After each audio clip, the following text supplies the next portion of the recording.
Bonjour, bonjour. Nous allons pouvoir attendre peut-être quelques minutes après ce lancement tardif de live pour peut-être... Ah, pas peut-être commencer à lire. Moi, je t'ai reconnu, t'as le même pseudo que sur, que sur, que sur Discord, donc... enfin, le même. Orthographié différemment, mais...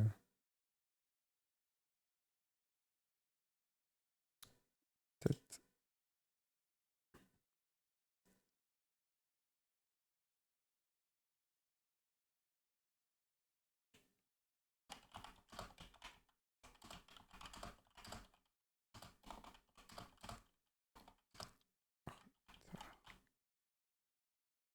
Hop.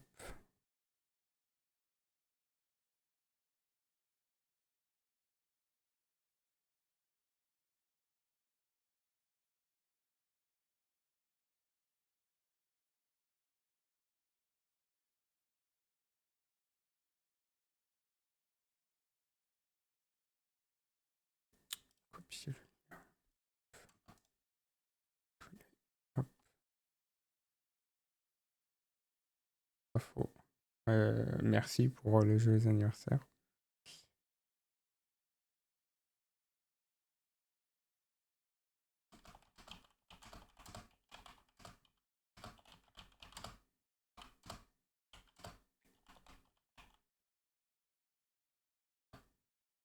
Hop.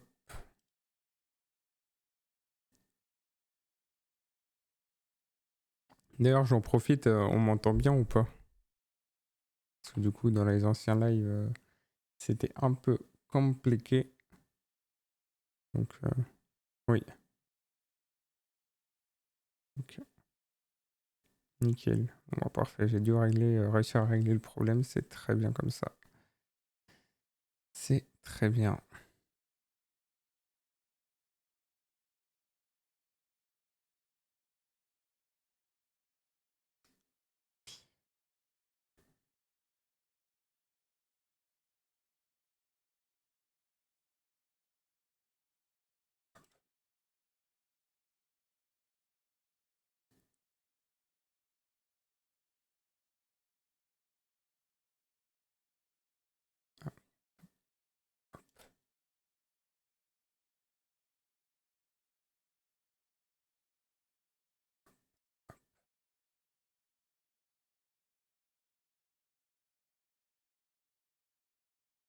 Voilà.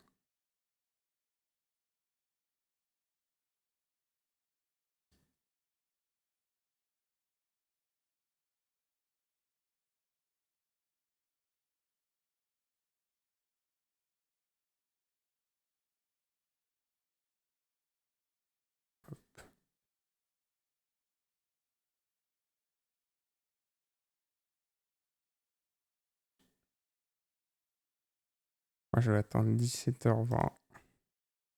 On commencera direct après.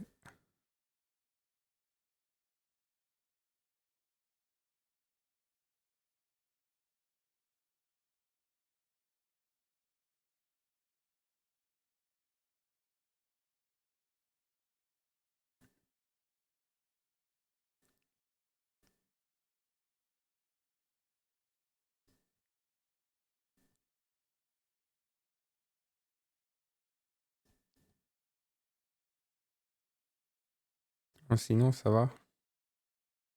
Histoire de faire un peu la conversation, qu'il n'y ait pas un vide absolu et un silence absolu.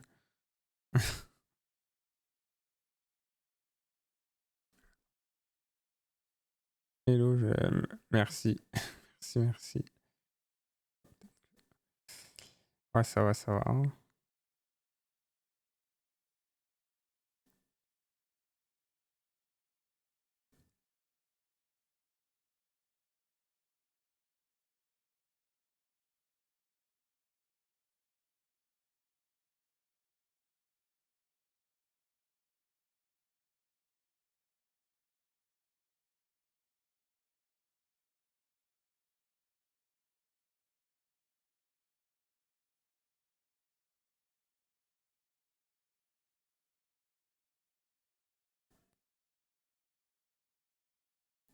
Je vais lire un manga perso. Voilà. Et puis la l'heure, c'est moi qui suis en retard, mais j'ai dit qu'on allait attendre jusqu'à... Voilà, il est 20. Comme ça, on va pouvoir...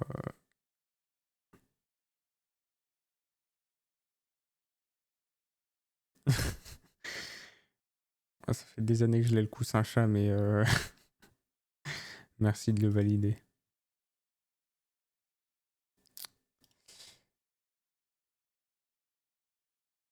Oui, la carte au mur, c'est le... Enfin, là, avec le soleil, on la voit pas trop, mais c'est la carte de The Witcher 3 du jeu. Parce que du coup, je l'ai eu en cadre... Enfin, avec la chaise, avec ma chaise. Et du coup, je l'ai encadré parce que ça faisait sympa pour la déco. Voilà.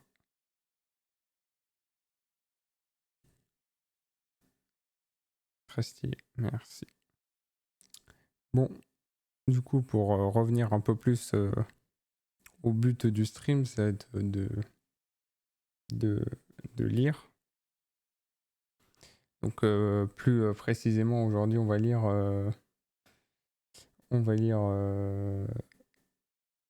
un des livres d'Isaac Asimov, plus précisément le cycle des robots, dont le premier tome c'est Les robots. Donc, pour ceux qui ne connaîtraient pas Isaac Asimov, c'est souvent appelé le père fondateur de la SF. Donc c'est un peu ce que... Asimov est ce qu'est Tolkien à la fantasy, c'est-à-dire que c'est vraiment lui qui a créé, on va dire, le jeu moderne, la littérature SF moderne et tous les trucs qui en découlent.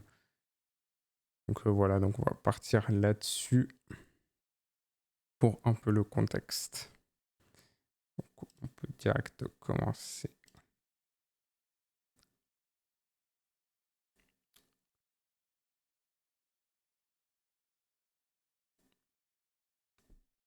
Donc, en introduction du livre, il y a les 3 lois de la robotique. Fun fact, ces 3 lois sont aujourd'hui utilisées dans la réalité, alors que lui les a créées de toutes pièces en écrivant ses livres. Donc, première loi, un robot ne peut porter atteinte à un être humain, ni, restant passif, laisser cet être humain exposé au danger. Deuxième loi, un robot doit obéir aux ordres donnés par les êtres humains, sauf si de tels ordres entrent en contradiction avec la première loi. Troisième loi, un robot doit protéger son existence dans la mesure où cette protection n'entre pas en contradiction avec la première ou la deuxième loi.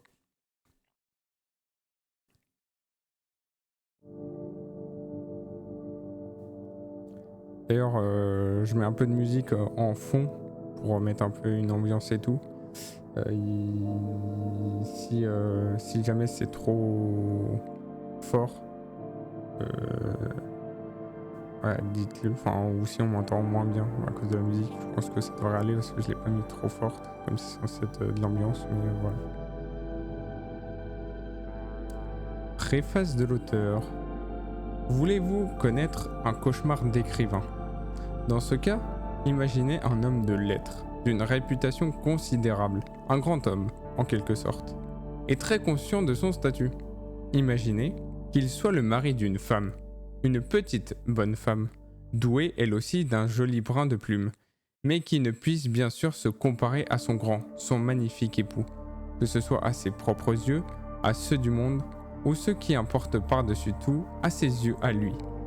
Imaginez encore qu'en conclusion d'un certain entretien, la petite femme en question propose d'écrire elle-même un roman, et leur grand homme de sourire avec bienveillance. Mais bien entendu, ma chère, je vous en prie, faites donc. La petite femme écrit donc son roman. Il est publié, et voilà qu'il remporte un succès colossal. Par la suite, si le grand homme ne perd rien de sa gloire universelle, c'est tout de même le roman de la petite femme qui reste le mieux connu. Tellement connu en fait que son titre finit par acquérir droit de cité dans la langue anglaise. Quelle calamiteuse situation pour un écrivain professionnel dont l'égocentrisme n'a rien que de parfaitement normal. Je n'invente rien, il s'agit d'une histoire vraie qui s'est déroulée selon ce scénario. Le grand homme en question s'appelle Percy Bysshe Shelley. l'un des plus prestigieux poètes lyriques de langue anglaise. À l'âge de 22 ans, il enlevait Mary Wollstonecraft Godwin. Cet événement, tout romantique qu'il soit, n'en était pas moins quelque peu irrégulier, car Shelley était déjà marié à l'époque.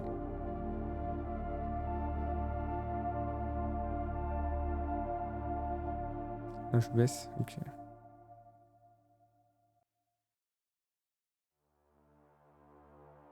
J'ai baissé là.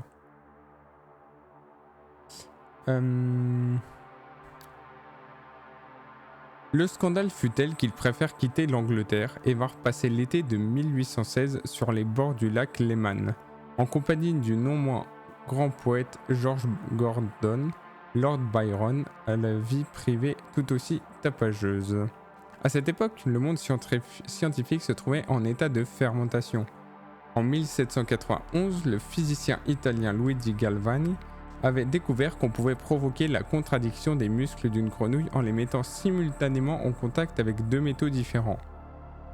Il lui avait ainsi apparu que les tissus vivants étaient remplis d'électricité animale. Cette théorie était contestée par un autre physicien italien, Alessandro Volta, qui démontra qu'il était possible de produire des courants électriques par la juxtaposition de métaux différents sans avoir recours à des tissus vivants ou morts. Volta venait d'inventer la première pile électrique et le chimiste anglais Humphrey Davy poursuivant dans la même voie en construisant une en 1807 et 1808. Une puissance inégalée à ce jour, ce qui lui permet de procéder à des réactions chimiques de toutes sortes demeurées jusque-là impossibles pour les chimistes de l'ère préélectrique. L'électricité était donc synonyme de puissance, et bien que les recherches de Volta aient rapidement discrédité l'électricité animale de Galvani, l'expression conserva toute sa magie dans le grand public. Chacun se passionnait pour le rapport de l'électricité avec la vie.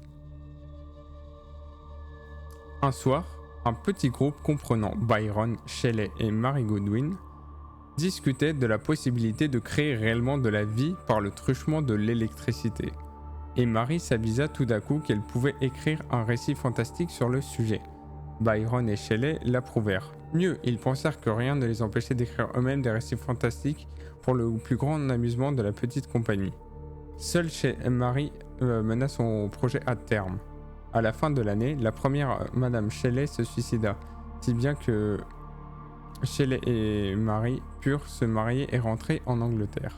C'est en Angleterre au cours de l'année 1817 que Mary Shelley termina son roman, lequel fut publié en 1818. Il racontait l'histoire d'un jeune scientifique étudiant en anatomie qui avait assemblé un être en laboratoire et réussi à lui insuffler la vie par le truchement de l'électricité.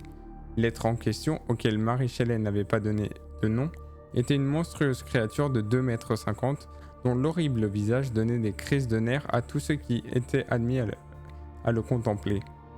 Le monstre peut trouver de place dans la société humaine, et dans sa détresse, se retourne contre le savant et ceux qui lui sont chers. Les uns après les autres, les parents du jeune scientifique, sa fiancée comprise, sont détruits et à la fin, le savant en personne finit lui-même par succomber. Sur quoi le monstre va se perdre dans un désert de glace, sans doute pour y périr de remords. Le roman produisit une sensation considérable et a toujours conservé depuis son extraordinaire pouvoir. Il n'y a absolument aucun doute sur celui des deux Shelley qui a imprimé le plus profondément sa marque sur le public en général. Oui, Frankenstein, c'est pépite. C'est aussi considéré comme l'un des premiers romans de SF, parce que c'est un peu de la science-fiction, comme c'est un scientifique qui réanime un corps mort. Même si c'est un peu différent de la SF comme on l'imagine aujourd'hui, mais... Aux yeux des étudiants en littérature, le nom de Shelley peut fort bien n'évoquer que Percy Bysshe, naturellement, mais interroge les gens dans la rue et demandez-leur s'ils ont entendu parler d'Adonis, de l'Audovent d'Ouest ou de Sensi. Il se peut que ces mots ne soient pas entièrement étrangers à leurs oreilles, mais il y a bien des chances pour qu'ils leur soient inconnus. Demandez-leur ensuite s'ils ont entendu parler de Frankenstein. Frankenstein était en effet le titre du roman de Mrs. Shelley et le nom du jeune scientifique qui avait créé le monstre.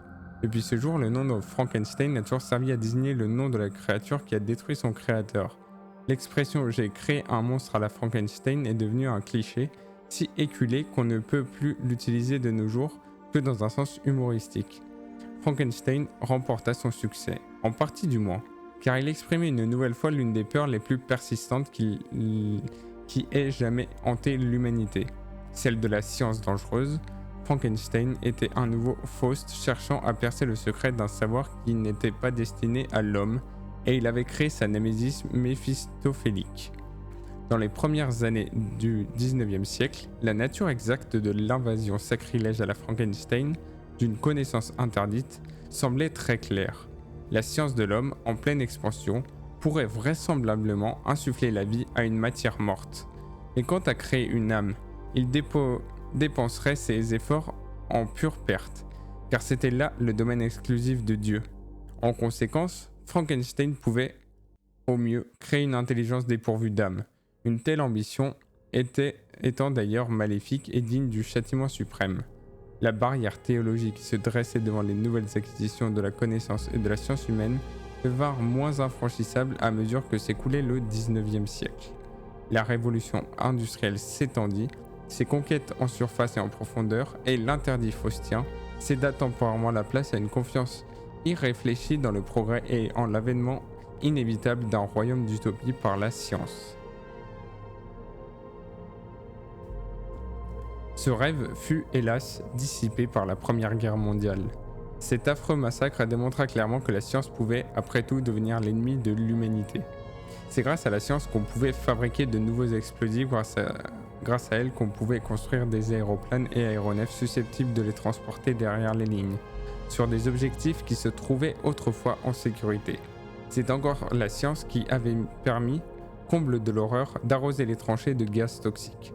En conséquence, le méchant savant, ou au mieux le savant fou et sacrilège, devint un personnage typique de la science-fiction d'après la Seconde Guerre mondiale. Un exemple fort dramatique et convaincant de ce thème apparut sur une scène de théâtre avec un argument tournant encore autour de la création d'une approximation de la vie. Il s'agissait de la pièce Rur, de l'auteur dramatique tchèque Karel Čapek. Écrite en 1921, elle fut traduite en anglais en 1923. Rur signifiant Rossum Universal Robots, robot universel de Rossum. Comme Frankenstein, Rossum avait découvert le secret de fabriquer des hommes artificiels. On les appelait robots, d'après un mot tchèque signifiant travailleur. Il entra dans le langage anglais et y acquit droit de cité. Comme leur nom l'indique, les robots sont conçus pour servir de travailleurs, mais tout se gâte. L'humanité ayant perdu ses motivations, cesse de se reproduire. Les hommes d'État apprennent à se servir des robots pour la guerre, les robots eux-mêmes se révoltent, détruisent ce qui subsiste de l'humanité et s'emparent du monde. Une fois de plus, le Faust scientifique était détruit par sa création méphistophélique. Dans les années 1920, la science-fiction devenait pour la première fois une forme d'art populaire, cessant d'être un simple tour de force exécuté par un maître occasionnel tel Verne ou Wells. Des magazines exclusivement consacrés à la science-fiction firent leur apparition sur la scène littéraire en même temps, bien entendu, que des auteurs de science-fiction. Et l'un des thèmes clés de la science-fiction était l'invention d'un robot, que l'on décrivait généralement comme une créature de métal, sans âme et dépourvue de toute faculté d'émotion. Sous l'influence des exploits bien connus et du destin ultime de Frankenstein et de Rossum, une seule trame semblait désormais possible à l'exécution de tout autre. Des robots étaient créés et détruisaient leurs créateurs. Dans les années 1930, je devins lecteur de science-fiction et je me lassais rapidement de cette histoire inlassablement répétée. Puisque je m'intéressais à la science, je me rebellais contre cette interprétation purement faustienne de la science. Le savoir a ses dangers, sans doute. Mais faut-il pour autant fuir la connaissance ? Sommes-nous prêts à remonter jusqu'à l'anthropoïde ancestral et à renier l'essence même de l'humanité ?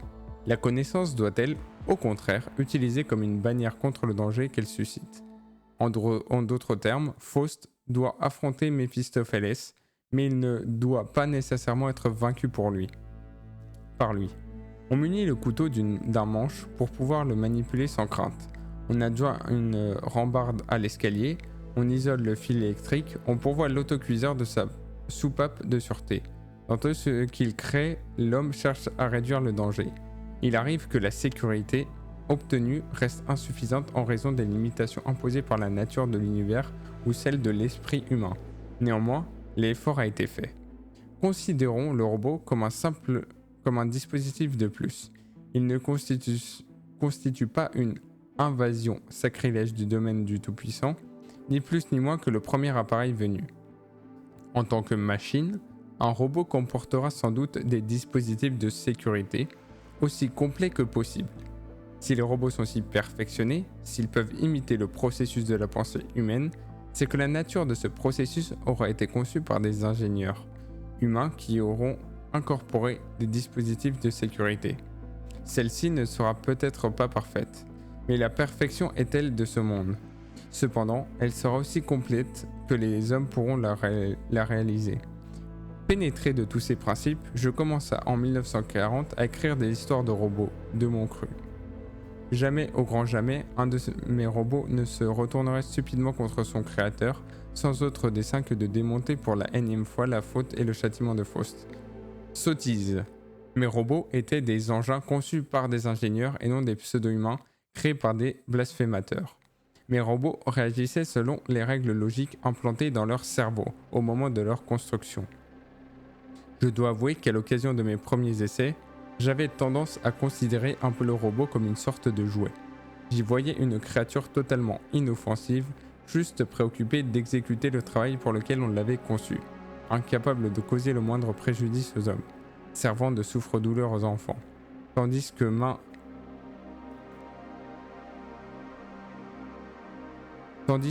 adulte, victime d'un complexe de Frankenstein, comme je l'appelle dans certains de mes récits, voulait à tout prix considérer ces pauvres machines comme des créatures mortellement dangereuses. Robbie, qui vient en tête de ce recueil, est un parfait exemple de ce genre d'histoire.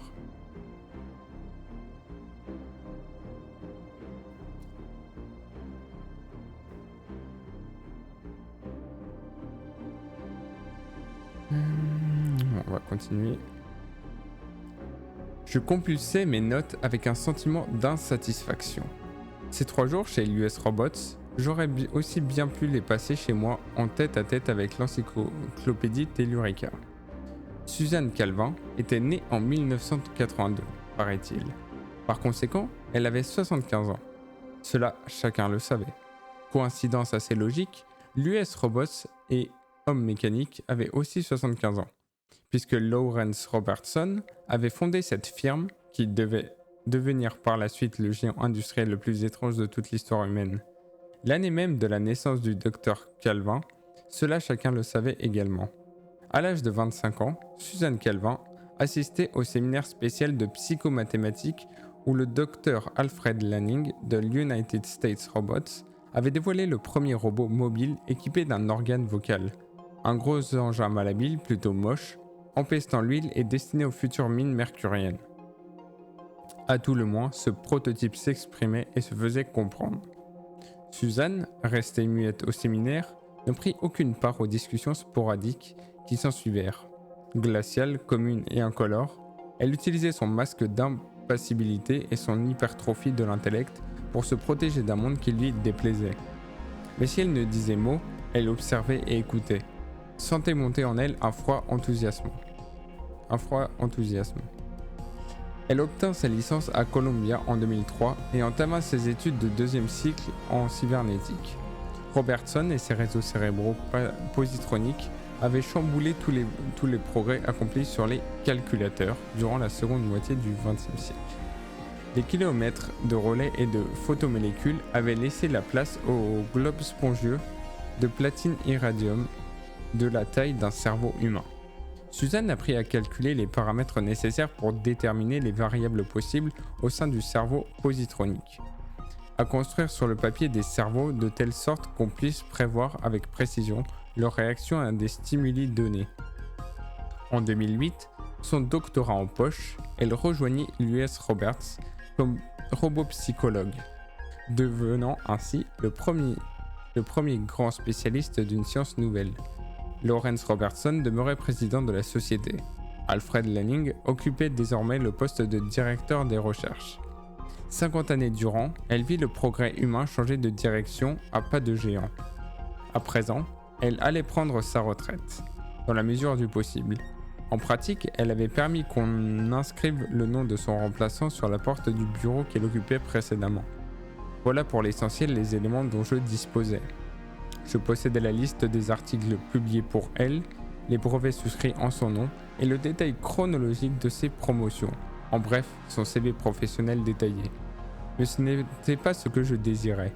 Il me fallait davantage pour mes articles de l'Interplanetary Press. Bien davantage. Je l'en informerai.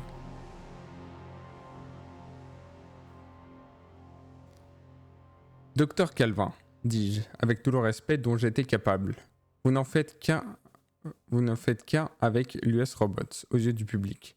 Votre départ à la retraite sonnera la fin d'une époque et... Vous voulez le côté humain ? Pas de sourire. Je crois bien qu'elle ne sourit jamais. Ses yeux avaient pris une expression perçante, mais dépourvue de colère. Son regard paraissait me traverser pour ressortir par mon occiput. Ouais. Comme si j'étais constitué d'un matériau transparent. Comme si tout le monde l'était. En effet, dis-je. Le côté humain des robots, une contradiction. Non, docteur, le vôtre. Ma foi, on m'a déjà traité de robot. On vous aura assuré que je n'avais rien d'humain. Certes, mais inutile d'en convenir. Elle se leva de sa chaise. Susan Calvin n'était pas grande et paraissait frêle. Je la suivis jusqu'à la fenêtre et on regarda dehors. Les bureaux et les usines de l'US Robots constituent une petite ville planifiée, organisée, qui semblait aplatie comme une photographie aérienne. À mon arrivée ici, reprit-elle, on m'a attribué un local dans le bâtiment que notre centre de secours incendie a remplacé. Elle me désigna l'endroit. Vous n'étiez pas né quand on l'a détruit. Je partageais cette pièce avec plusieurs collaborateurs. Je disposais d'une moitié de table. On construisait tous nos robots dans un seul édifice. Production 3 par semaine. Voyez où on en est maintenant. 50 ans, ça en fait du temps, dis-je d'un air pénétré. Pas quand on regarde derrière soi. On s'étonne même qu'ils aient pu passer si vite. Elle retourna à sa table et s'assit. Ses traits n'avaient pas besoin d'être expressifs pour refléter la tristesse. Quel âge avez-vous ? Me demanda-t-elle. 32 ans. Dans ce cas, vous n'avez aucun souvenir d'un monde dépourvu de robots. Il fut un temps où l'humanité affrontait l'univers seule, sans amis. Maintenant, l'homme dispose de créatures pour l'aider.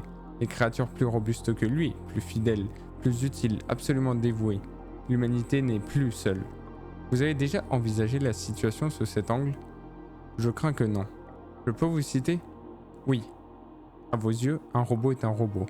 Les engrenages et du métal, de l'électricité et des positrons, de l'intellect et du fer, construits par la main de l'homme, et si nécessaire, détruits par la main de l'homme. Mais, comme vous n'avez pas travaillé avec des robots, vous ne les connaissez pas. Leur souche est plus pure que la nôtre, et meilleure. Je tenterai de l'aiguillonner doucement. On aimerait connaître vos sentiments sur diverses questions. Votre opinion sur les robots. L'Interplanetary Press touche le système solaire entier. Notre audience atteint 3 milliards d'individus, Dr. Calvin. Ils aimeraient savoir ce que vous pouvez leur dire des robots. Il n'était pas nécessaire de l'aiguillonner. Sans entendre mon laïus, elle avait pris la bonne direction. On aurait dû s'en douter dès le début. On vendait alors des robots à usage terrien, même avant mon époque. Bien sûr, en ce temps-là, ils ne parlaient pas. Par la suite, ils sont devenus plus humains et une opposition a surgi. Comme il fallait s'y attendre, les syndicats refusaient de les voir concurrencer les hommes sur le plan de la main-d'œuvre, et certains secteurs de l'opinion religieuse soulevaient des objections à caractère superstitieux, parfaitement ridicules et inutiles. Mais le fait était là. Je notais tout à la lettre sur mon archiveur, en m'efforçant de ne pas trahir les mouvements de mes phalanges. Avec de la pratique, on peut enregistrer avec précision sans retirer le petit appareil de sa poche. Prenez le cas de Robbie, poursuit-elle. Je ne l'ai pas connu. On l'a démantelé l'année précédente mon entrée dans la société. Complètement dépassé. Mais j'ai vu la petite fille au musée. Elle s'interrompit. Je me gardais bien de parler. je laissais les yeux s'embuer de son esprit remonter la piste de ses souvenirs. Elle avait un laps de temps considérable à parcourir. C'est plus tard que j'ai entendu parler de lui. Et c'est toujours à lui que je pensais lorsque nous traitait de blasphémateur, de créateur de démons. Robbie était un robot muet. On l'a construit et mis sur le marché en 1996. C'était avant l'extrême spécialisation. Et on le vendait comme bonne d'enfant. Comme quoi? Comme bonne d'enfant. Robbie. Voilà.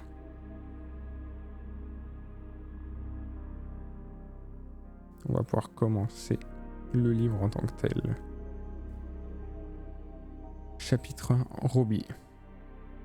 98, 99, 100. Gloria baissa son petit avant-bras potelé de devant sa figure et resta un instant le nez froncé, à cligner des yeux dans la clarté du jour. Puis, tâchant de regarder dans toutes les directions à la fois, elle s'éloigna de quelques pas prudents de l'arbre contre lequel elle s'appuyait. Elle tendit le cou pour évaluer les possibilités d'un taillis sur sa droite, puis recula encore un peu pour mieux discerner ses recoins ombreux. Le silence n'a été troublé que par l'incessant bourdonnement des insectes et le gazouillis occasionnel d'un oiseau téméraire bravant l'ardeur du soleil de midi. Gloria fit la moue. Je parie qu'il est entré dans la maison même si je lui ai répété 1 million de fois que ce n'était pas du jeu. Lèvres minuscules serrées, front barré d'un pli sévère, elle se dirigea avec détermination vers la maison, à étage de l'autre côté de l'allée d'accès. Elle entendit trop tard, dans son dos, un bruissement de feuillage, puis le ploc-ploc rythmé des pieds métalliques de Robbie. Pivotant sur ses talons, elle vit son compagnon triomphant sortir de sa cachette et se diriger vers l'arbre-maison à toute vitesse. « Attends, Robbie !» glapit-elle dépitée. « Tu as triché, Robbie. Tu avais promis de ne pas courir avant que je te trouve. » Ses petits pieds ne pouvaient guère lutter contre les enjambées gigantesques du robot. Soudain, à moins de 3 mètres du but, il adopta un train de sénateur, et Gloria, d'un suprême galop effréné, le dépassa, haletante, pour venir toucher l'écorce de l'arbre. Rayonnante, elle se tourna vers le fidèle Robbie, et, avec la plus noire ingratitude, le récompensa de son sacrifice en le raillant cruellement pour son ineptie à la course. « Robbie est une tortue !» cria-t-elle à tue-tête avec toute l'inconséquence d'une petite personne de 8 ans. « Je le bats comme je veux, je le bats comme je veux !» psalmodiait-elle d'une voix perçante. Robbie ne répondit pas, bien entendu. Du moins, pas en parole. Il fit mine de courir alors qu'en réalité, il trottait sur place, jusqu'au moment où Gloria s'élança à sa poursuite. Alors il régla son allure sur la sienne, la distançant un peu, la forçant à virer sur place, en décrivant des crochets courts, ses petits bras battant l'air. « Robbie, arrête !» Et sa respiration précipitée transforma son rire en hoquet. Soudain, il la saisit, la leva et la fit tourner avec lui. Et le monde devint un tourbillon surmonté d'un néant bleu, avec des arbres tendant avidement leurs branches vers le vide. Puis, elle se retourna sur l'herbe, appuyée contre la jambe de Robbie, serrant toujours dans sa menotte un doigt de métal dur. Au bout d'un moment, elle reprit son souffle, repoussa sans grand résultat ses cheveux en désordre.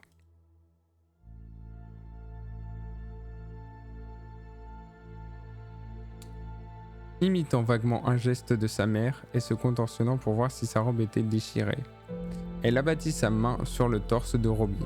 « Méchant garçon, je vais te donner la fessée. » Et lui de jouer la frayeur en se protégeant le visage de ses mains. Si bien qu'elle dut ajouter « Non, Robbie, je ne te donnerai pas la fessée. Mais à présent, c'est mon tour de me cacher parce que tu as les jambes plus longues et que tu avais promis de ne pas courir avant que je te trouve. » Robbie hocha la tête. En réalité, un petit parallépipède aux angles arrondis relié par un cylindre court, mais flexible au parallépipède plus grand qui tenait lieu de torse, et alla docilement s'appuyer contre l'arbre. Une mince feuille de métal descendit sur ses prunelles rougeoyantes. De l'intérieur de son corps monta un tic-tac bruyant et régulier. Ne regarde pas, et ne saute pas de chiffres. avertit Gloria en courant se cacher. Le décompte des secondes s'effectua avec une régularité de métronome, et, lorsque vint la 100e, les paupières se levèrent et les yeux brillants de Robbie balayèrent le paysage pour s'arrêter un instant sur un bout de Vichy coloré qui dépassait au-dessus d'un rocher. Il s'avança de quelques pas et s'assura qu'il s'agissait bien de Gloria compris derrière cet abri. Pas à pas, prenant soin de toujours rester entre elle et l'abri maison, il s'approcha de la cachette. Une fois la fillette en pleine vue, et dans l'impossibilité de prétendre qu'elle n'était pas découverte, il tendit un bras vers elle, claquant l'autre contre sa jambe pour la faire résonner. Gloria se redressa la mine boudeuse. « Tu as regardé » s'exclama-t-elle avec un signe de mauvaise foi. « Et puis, je suis fatiguée de jouer à cache-cache. Je veux que tu me portes. » Mais Robbie, offensé par cette accusation injuste, saisit avec précipitation et secoua lourdement sa tête. Gloria adopta aussitôt un ton enjôleur. « Allons, Robbie, je ne parlais pas sérieusement. Porte-moi. » Il n'était pas robot à se laisser convaincre aussi facilement. S'entêtant à regarder le ciel, il secoua la tête avec encore plus d'emphase. « Je t'en prie, Robbie, porte-moi. » Elle lui entoura le cou de ses bras roses et l'étreignit avec force. Puis, changeant d'humeur en un instant, elle s'écarta. « Si tu ne veux pas, je vais pleurer. » Et son visage se crispa en une grimace lamentable. Robbie, au cœur dur, ne se laissa pas émouvoir par cette affreuse éventualité. Elle secoua la tête une troisième fois. Gloria jugea nécessaire de jouer sa carte maîtresse. « Si tu ne veux pas, s'écria-t-elle, je ne te raconterai plus d'histoire, c'est tout. » Plus une seule. Dans cet ultimatum, il capitula tout de suite sans condition, hochant la tête avec tant de vigueur que le métal de son cou résonna. Non pas des gestes prudents, il souleva la fillette et la déposa sur ses larges épaules plates. Gloria ravala aussitôt les larmes qu'elle menaçait de verser et roucoula de plaisir. La peau métallique de Robbie, maintenue à la température constante de 21 degrés par les ressorts à haute résistance répartis dans sa carcasse, était d'un contact agréable, et le magnifique son de cloche fêlée que produisaient les talons de la fillette en tambourinant contre la poitrine de robot était si fort enchanteur.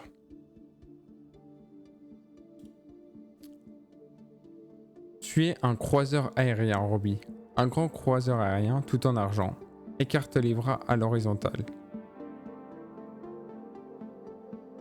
Il le faut, Robbie, si tu veux être un croiseur aérien. Elle tourna la tête du robot et se pencha à droite. Il s'inclina fortement. Elle équipa le croiseur d'un moteur qui faisait brrr, puis d'armes qui faisaient boum et tch tch tch tch tch. Les pirates les prirent en chasse et l'artillerie du croiseur entra en action. Les pirates tombaient en pluie. « J'en ai un !» « Et encore deux !» cria-t-elle. Ensuite, « Plus vite, messieurs !» dit-elle, la mine sévère. Nos munitions commencèrent à s'épuiser. Elle visa par-dessus son épaule avec un courage indomptable. Et Robbie était un navire spatial fonçant dans le vide au maximum d'accélération. Il galopait à travers le pré, droit vers le carré d'herbe haute à l'autre extrémité. Lorsqu'il stoppa avec une brusquerie qui arracha un cri à la jeune Amazone aux joues empourprées, puis il la déposa sur le moelleux tapis vert. Gloria haletait avec par intermittence des murmures excités. « C'était super !» Robbie attendait qu'elle ait repris son souffle pour tirer gentiment sur l'une des mèches de cheveux de la fillette. « Tu veux quoi ?» fit-elle, les yeux agrandis par une candeur apparemment sans artifice qui ne trompa nullement son énorme nurse. Il tira plus fort sur la mèche. « Oh, j'y suis ! Tu veux que je te raconte une histoire ?» Il hocha vivement la tête. « Laquelle ?»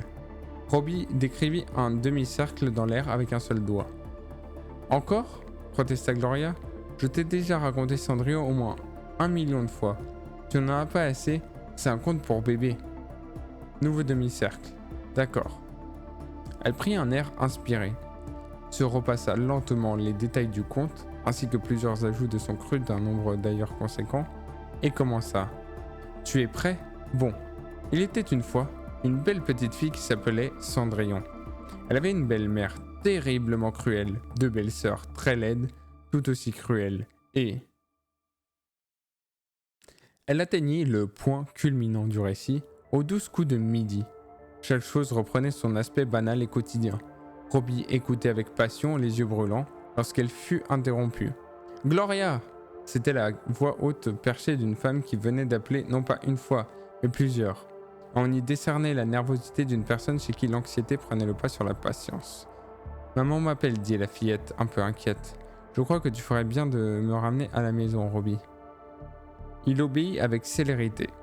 Quelque chose en lui estimait qu'il devait obéir à Madame Weston, sans le moindre soupçon d'hésitation.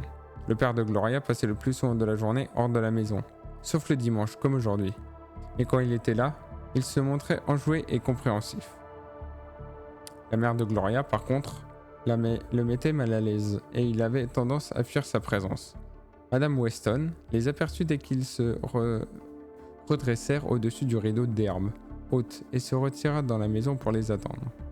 « Je me suis égosillée à t'appeler, Gloria, dit-elle sévèrement. Où étais-tu donc ? J'étais avec Robbie, balbutia la fillette. Je lui racontais Cendrillon et j'ai oublié l'heure du dîner. Ma foi, dommage qu'il n'ait pas eu plus de mémoire. Puis, comme si cette réflexion lui rappelait la présence du robot, vous pouvez disposer, Robbie. Elle n'a plus besoin de vous pour le moment. Et ne vous avisez pas de revenir avant que je vous appelle, ajouta-t-elle d'un ton brusque. Robbie se détourna pour obéir, mais il hésita. Gloria prenait sa défense. « Attends, maman, laisse-le rester. Je n'ai pas fini de le raconter Cendrillon. Je lui ai promis de le raconter Cendrillon et je n'ai pas fini. Gloria, je t'assure, maman, il sera si sage que tu ne sauras même pas qu'il est là. Il va s'asseoir bien gentiment sur la chaise dans le coin et il ne dira pas un mot. Je veux dire qu'il ne bougera pas. Hein, Robbie ?» Il hocha sa tête massive. « Gloria, si tu n'arrêtes pas tes simagrées, tu ne le reverras pas de la semaine. » La fillette baissa les yeux. « D'accord. Mais Cendrillon est l'histoire qu'il préfère, et je ne l'ai pas fini. Et il l'aime tellement. » Le robot s'éloigna d'un pas désolé. Gloria étouffa un sanglot. George Weston prenait ses aises, une habitude de sa part le dimanche après-midi. Un beau repas dans l'estomac, un divan moelleux et fatigué dans lequel se vautrer. Son Times, des sandales aux pieds, un vieux polo au lieu d'une chemise. Comment ne pas ressentir une délicieuse impression de confort ? Il n'apprécia donc guère de voir sa femme pénétrer dans la pièce. Après 10 années de mariage, il avait encore l'inconcevable faiblesse de l'aimer et toujours plaisir à la voir. Mais l'après-midi du dimanche, après le déjeuner, était pour lui sacré. Et il ne connaissait pas de plus grande beautitude que de profiter 2 ou 3 heures durant d'une solitude complète. C'est pourquoi elle riva son regard sur le dernier compte-rendu de l'expédition Lefebvre-Yoshida vers Mars. Celle-ci devait partir de la base lunaire et avait des chances de réussir. Fit mine d'ignorer sa présence. Madame Weston attendit patiemment 2 minutes. Impatiemment de plus, et rompit enfin le silence. « Georges !»« Georges, je te parle, je te prie de poser ton journal et de me regarder. » Le Times chuta sur le plancher avec un bruit de papier froissé. Et Weston tourna un visage là vers sa femme. « Qu'y a-t-il, ma chère ? Tu le sais très bien, Georges. Il s'agit de Gloria et de cet horrible engin. » « De quel horrible engin me parles-tu ? Ne fais pas l'âne. C'est très bien de quoi je parle, de ce robot que Gloria appelle Robbie. Il ne la quitte pas d'une semelle. »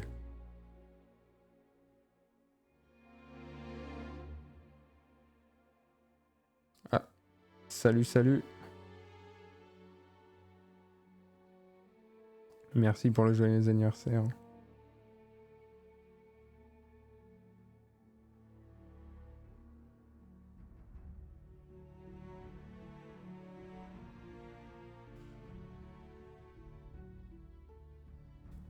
Et bienvenue Léna du coup. Et les éventuelles autres personnes qui nous auraient rejoints. Donc oui, en effet, c'est du Isaac Asimov. Donc là, c'est sur le premier tome du cycle des robots, donc tout simplement intitulé Les robots. Voilà. Donc là, c'est la première histoire, Robbie. Pourquoi la quitterait-il ? Il n'est pas censé le faire. et il n'a rien d'un horrible engin. C'est le meilleur robot qu'on trouve sur le marché, et il m'a coûté 6 mois de salaire. Il les vaut d'ailleurs. Il est autrement plus futé que la moitié de mon personnel de bureau. Il esquissa un geste pour ramasser son journal, et sa femme le devança et mit le Times hors de sa portée. Écoute-moi, George. Je refuse de confier ma fille à une machine, si futée soit-elle. Un enfant n'est pas fait pour être gardé par un être de métal. Weston fronça les sourcils. Depuis quand as-tu pris cette décision? Il y a 2 ans qu'il côtoie Gloria et je ne t'ai jamais vu t'en inquiéter. Au début, c'était différent. L'attrait de la nouveauté, ça me soulageait dans mon travail. Et puis, c'était la mode. À présent, je ne sais plus, les voisins qu'ont-ils à voir là-dedans? Écoute-moi bien. Un robot est infiniment plus digne de confiance qu'une nounou humaine. On a construit Robbie dans le seul but de servir de compagnon à un petit enfant. Sa mentalité, tout entière, est conçue pour ça. Il ne peut qu'être fidèle, aimant et gentil. C'est une machine, il est fait ainsi. On ne pourra jamais en dire autant des humains. Mais il pourrait se produire un incident. Madame Weston n'avait qu'une vague idée des organes internes d'un robot. Une pièce qui prend du jeu, l'horrible engin qui perd la tête et elle ne put se résoudre à mener son idée jusqu'à son évidente conclusion. Impossible, déclara Weston avec un frisson involontaire. Totalement ridicule. On a eu une longue discussion quand on a acheté Robbie sur la première loi de la robotique. Tu sais qu'un robot ne peut pas molester un être humain. Tout dommage qui lui pousserait à enfreindre la première loi le mettrait hors service bien avant. Une simple impossibilité mathématique. Un ingénieur de l'US Robots vient ici 2 fois par an pour soumettre ce pauvre engin à une révision complète. Il y a moins de chances de voir Robbie devenir incontrôlable que tu n'as de battre la campagne de but en blanc. Beaucoup moins en vérité. De plus, comment feras-tu pour le séparer de Gloria?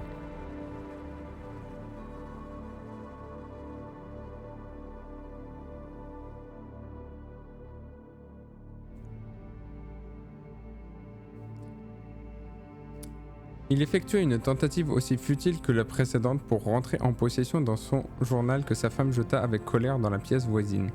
C'est bien ce qui me tracasse, George. Elle ne veut jouer avec personne d'autre.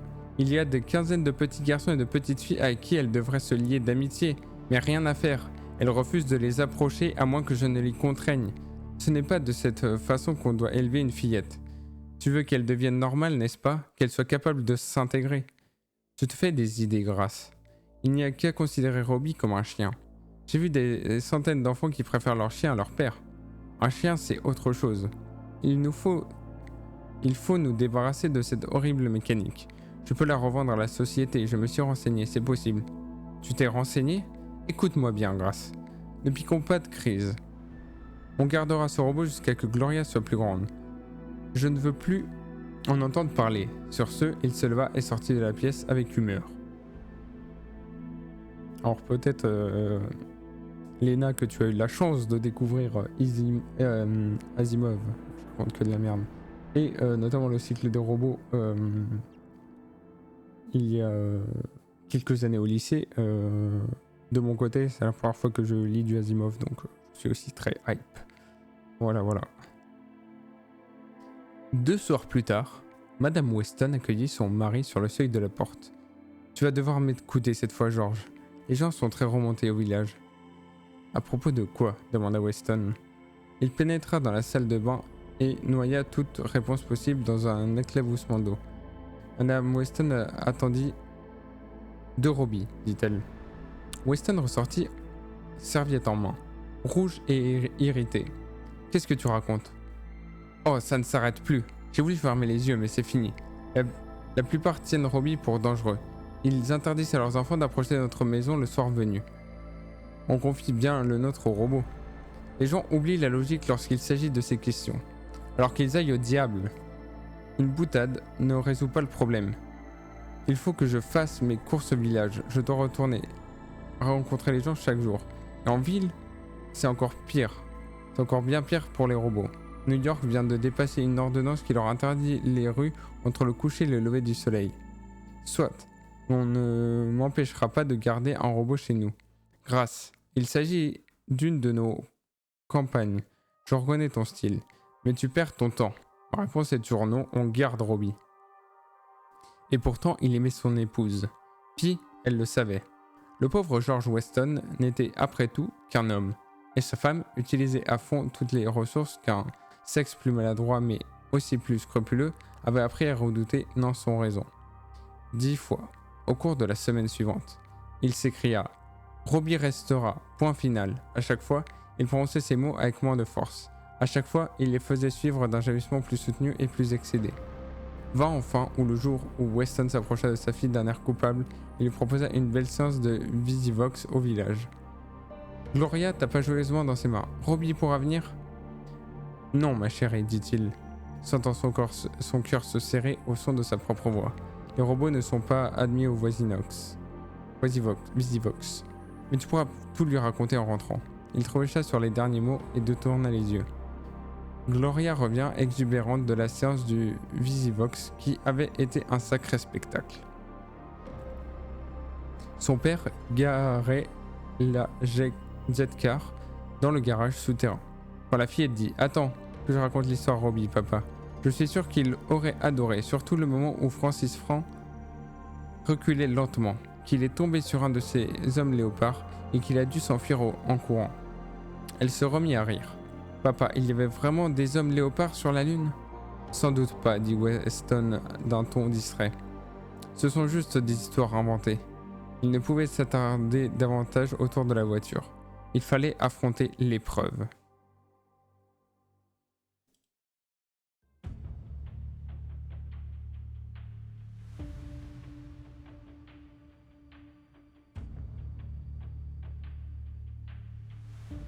Gloria traversa la pelouse en courant. « Robbie, Robbie !» Elle s'arrêta brusquement à la vue du beau collet, qui la regardait de ses yeux bruns et sérieux en agitant la queue devant le porche. « Oh, le joli chien !» Elle remonta les manches, s'approcha prudemment et le caressa. « Il est pour moi, papa ?» Sa mère était venue les rejoindre. « Oui, c'est pour toi, Gloria. N'est-il pas mignon avec son poil doux et soyeux ? Il est très gentil. Il adore les petites filles. Il sait jouer, bien sûr. Il connaît des tas de tours. Tu aimerais en voir quelques-uns ? Tout de suite. J'aimerais que Robbie la voie aussi. Robbie !» Elle s'immobilisa, prise d'incertitude, et fronça les sourcils. « Je suis sûr qu'il reste dans sa chambre pour me punir de ne pas l'avoir emmené à la séance de Visivox. Il faudra que tu lui expliques, papa. Il pourrait ne pas me croire, mais si c'est toi qui lui parles, il saura que c'est vrai. » Weston serra les lèvres. Il tourna la tête vers sa femme, mais ne put croiser son regard. Gloria fit volte-face et descendit les marches du sous-sol en criant « Robbie, viens voir ce que papa et maman m'ont apporté. Ils m'ont fait un cadeau d'un chien, Robbie. » Au bout d'1 minute, elle revenait toute réveillée, toute effrayée. « Maman, Robbie n'est pas dans sa chambre. Où est-il ?» Pas de réponse. Georges toussa et se laissa soudain fasciné par un nuage errant. La voix de Gloria trembla au bord de larmes. « Où est Robbie, maman ?» Madame Weston saisit et attira doucement à elle la petite fille. « Ne sois pas triste, Gloria. Robbie est parti, je crois. »« Parti ? Où ça ? Où est-il parti, maman ?» Nul ne le sait, ma chérie. Il est parti, on a cherché, mais sans résultat. « Alors il ne reviendra jamais ?» Ses yeux s'écarquillaient d'horreur. « Alors, on le retrouvera peut-être bientôt. Va continuer à chercher. En attendant, tu peux jouer avec ton gentil chien et regarde-le. Il s'appelle Éclair et il... » Les yeux de Gloria débordaient. « Je ne veux pas de ce sale chien, je veux Robbie. Je veux que vous retrouviez Robbie. » Son chagrin devint trop fort pour s'exprimer en mots et elle se répandit en cris stridents. Madame Weston quêta de l'aide auprès de son mari, mais il se contenta de déplacer ses pieds d'un air morose sans se détourner de sa contemplation du ciel. Elle dut donc se pencher sur sa fille pour la consoler. « Pourquoi pleurer, Gloria ? Robbie n'était qu'une machine. Une sale vieille machine, même pas un être vivant. » Voilà, salope. Salope la daronne. Ouais. C'était pas une machine, hurla la fillette, oubliant la grammaire dans sa rage. C'était quelqu'un comme toi et moi, c'était mon ami. Je veux le retrouver. Oh maman, ramène-le-moi. Sa mère poussa un gémissement qui était un aveu de défaite et abandonna Gloria à son chagrin. Laisse-la pleurer un bon coup, conseilla-t-elle à son mari. Les chagrins d'enfant ne durent jamais bien longtemps. Dans quelques jours, elle aura oublié jusqu'à l'existence de cet affreux robot.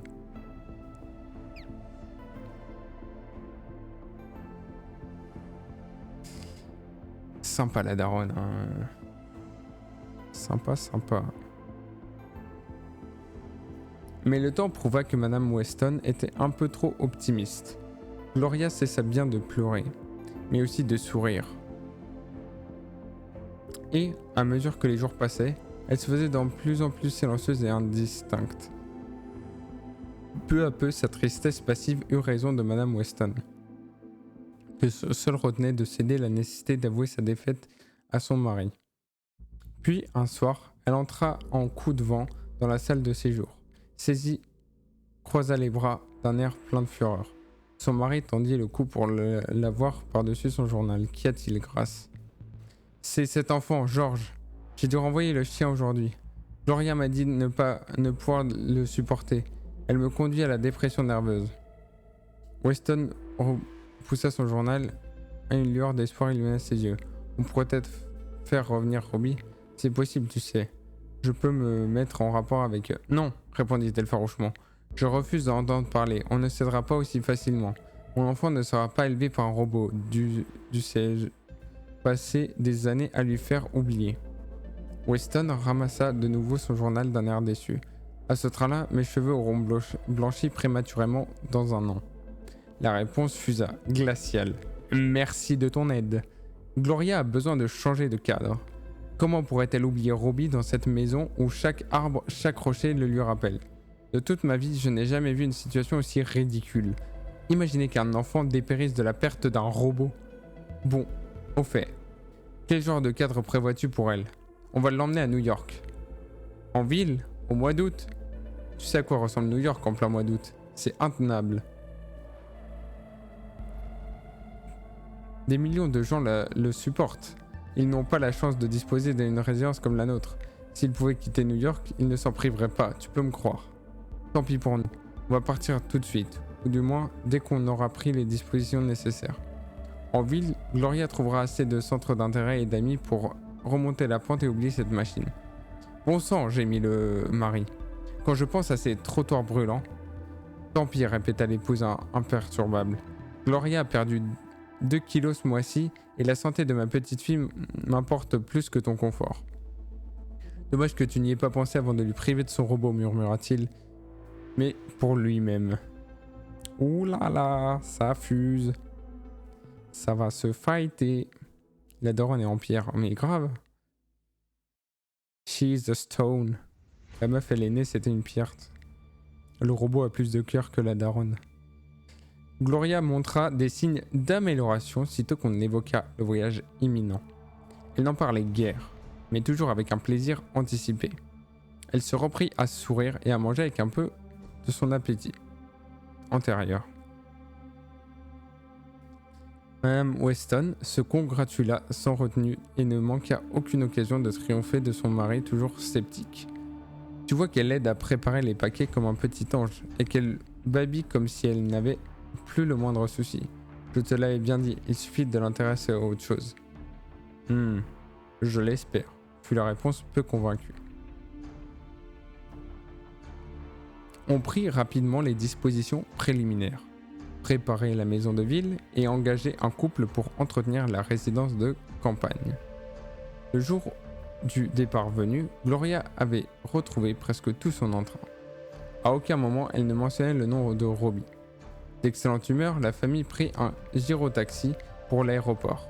Weston aurait préféré utiliser son gyro personnel, mais l'appareil ne comportait que 2 places et aucune soute à bagages, où elle embarqua dans l'avion de ligne. « Viens, Gloria, je t'ai réservé une place près du hublot, afin que tu puisses regarder le paysage. » La fillette trotta allègrement dans l'entrée centrale, s'aplatit le nez contre l'épaisse glace ovale et observa le paysage avec un intérêt renouvelé. Lorsque le grondement du moteur se répercuta dans la cabine, elle était trop jeune pour éprouver de la peur lorsque le sol s'enfonça sous elle comme par une trappe et qu'elle sentit son poids doubler tout à coup. Mais pas pour être fascinée. Il fallut que le sol prenne l'aspect d'un patchwork lointain avant qu'elle consente à se décoller du hublot et à faire face à sa mère. La pierre, c'est plus mou. C'est... ouais. On arrive bientôt à la ville, maman ? Demanda-t-elle en frictionnant son petit bout de nez gelé et en regardant avec intérêt la tache de buée formée par sa respiration sur la vitre se rétrécir lentement et disparaître. Dans une demi-heure environ, ma chérie. Tu n'es pas contente de partir ? Ajouta Madame Weston avec un soupçon d'inquiétude. Tu ne crois pas que tu seras heureuse en ville avec tous les immeubles et les gens que tu pourrais voir ? On ira tous les jours au Visivox, au cirque, à la plage et... Oui, maman, répondit Gloria sans enthousiasme. Ouh, la gamine qui est pas contente. L'avion passa alors au-dessus d'un banc de nuages et la fillette s'absorba aussitôt dans la contemplation de ce spectacle inhabituel. Puis l'appareil regagna un ciel dégagé et elle se tourna vers sa mère avec un air de mystère.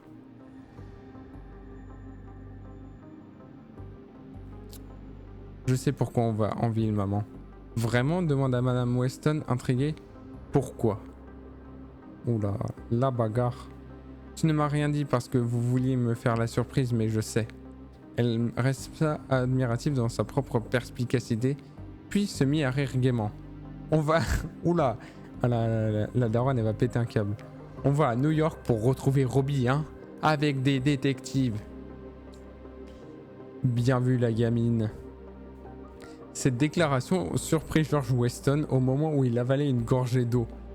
Le résultat se révéla désastreux. Un hoquet étranglé, un geyser, une quinte de tout frisant l'asphyxie. Il se leva, le visage apoplectique, trempé des pieds à la tête et fort ennuyé.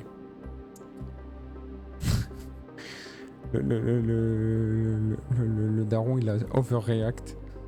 Il n'a pas pu contenir ses émotions. Madame Weston demeura imperturbable. Mais quand Gloria répéta sa question d'une voix plus anxieuse, elle sentit la colère la gagner. Peut-être, répondit-elle Peut-être, répondit-elle sèchement. Maintenant, pour l'amour du ciel, assieds-toi et ne bouge plus. Le New York de 1998 était plus que jamais dans son histoire de paradis des touristes. Je suis pas sûr, en 2001, ils ont un peu regretté, mais bref. Les parents de Gloria s'en rendirent compte et en tirèrent le meilleur parti possible. Suivant les directives formelles de sa femme, George Weston laissa un mois durant ses affaires, se débrouiller seul afin de, selon ses propres termes, distraire Gloria jusqu'à qu'elle s'oublie. Comme dans tout ce qu'il entreprenait, il effectua cette tâche dans un esprit méthodique, efficient et pratique, dans la manière d'un homme d'affaires.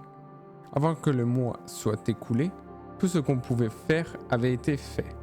La petite fille avait été menée sur l'immeuble Roosevelt, haut de 800 mètres, afin d'y contempler avec une admiration craintive le panorama chaotique de toits qui se perdait au loin dans les champs de Long Island et des plaines de New Jersey.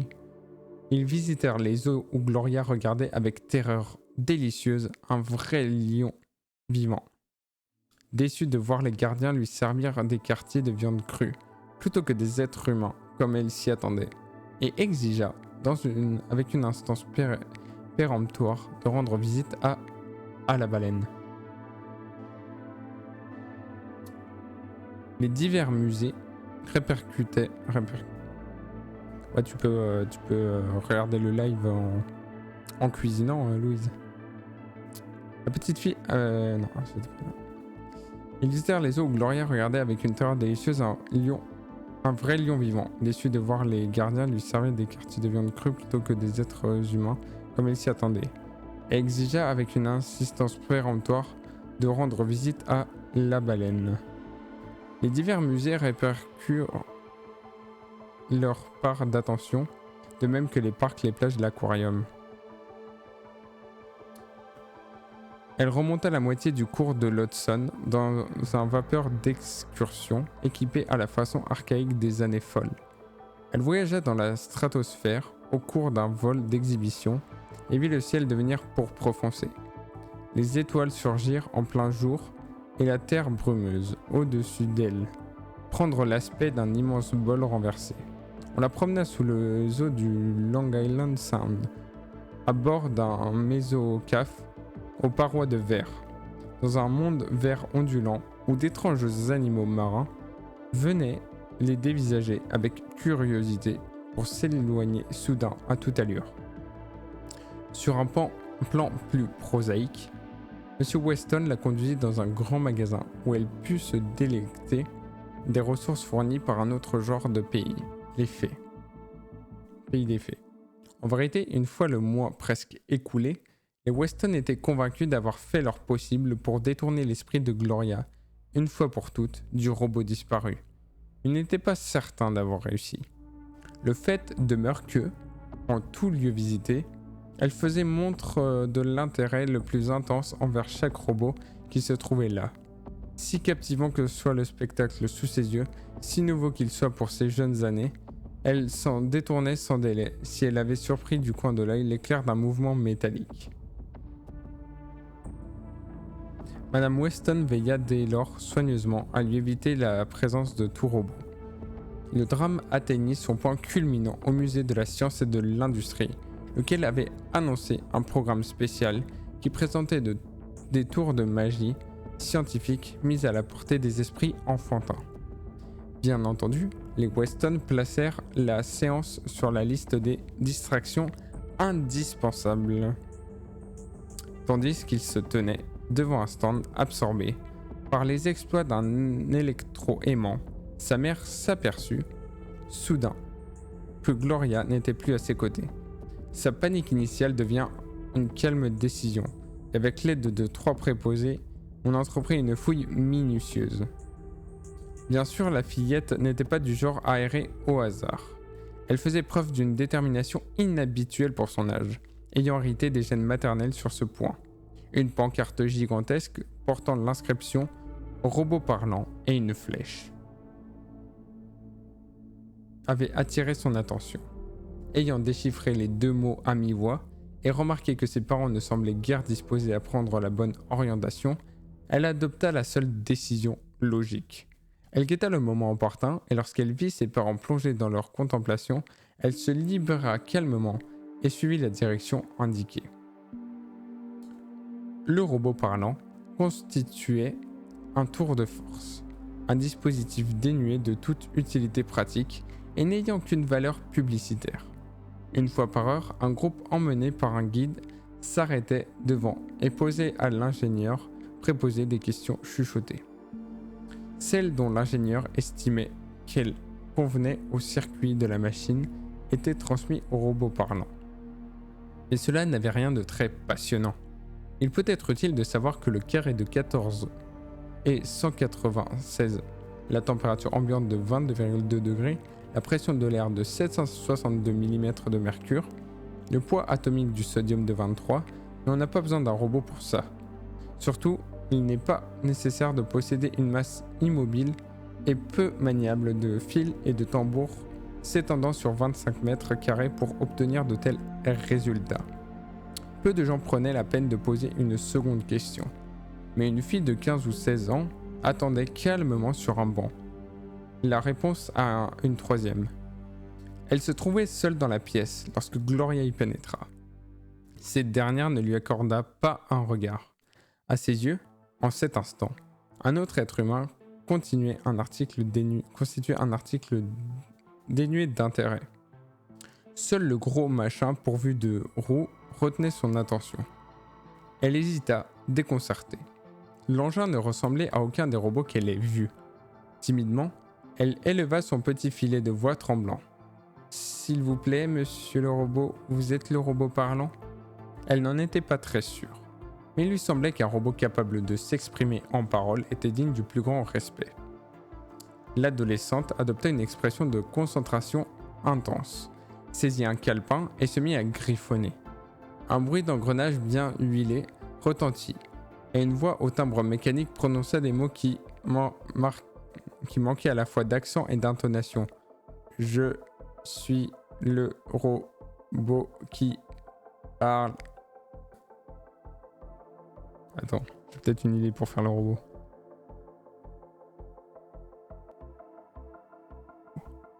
Ah.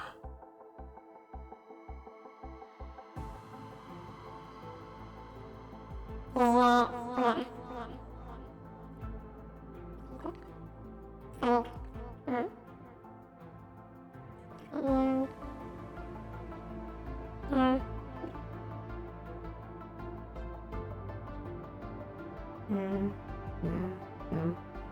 suis le robot. Ça me fait beau.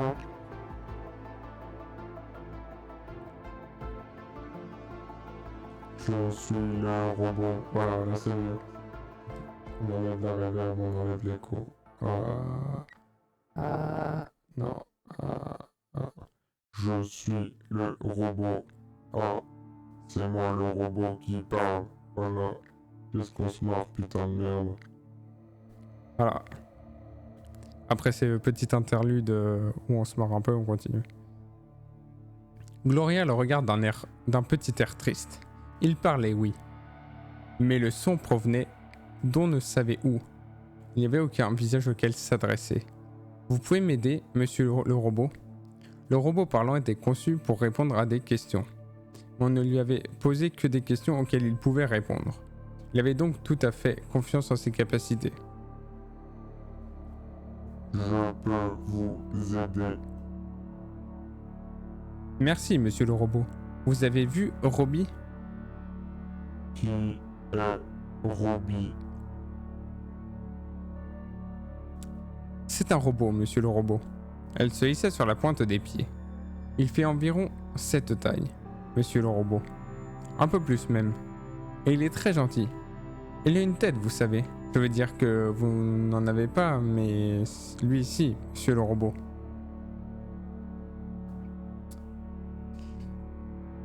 Le robot parlant se trouva quelque peu dépassé. Un robot? Oui, monsieur le robot. Un robot comme vous, sauf s'il ne parle pas, bien sûr, et qu'il ressemble à une vraie personne.